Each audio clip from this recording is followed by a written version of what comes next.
আলাইকুম।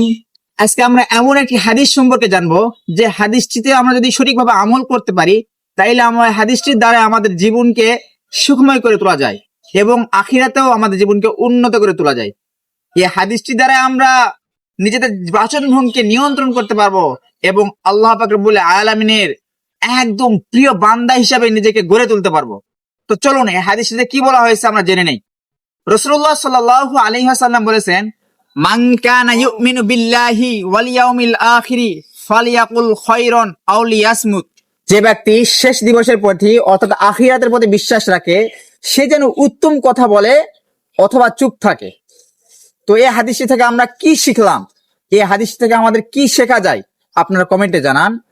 আর ভিডিওটি ভালো লাগলে অবশ্যই ভিডিওটিতে একটা লাইক করবেন, একটি কমেন্ট করবেন আর অবশ্যই শেয়ার করে সকলের মাঝে এই হাদিসটি জানার মতো একটা সুযোগ প্রদান করবেন।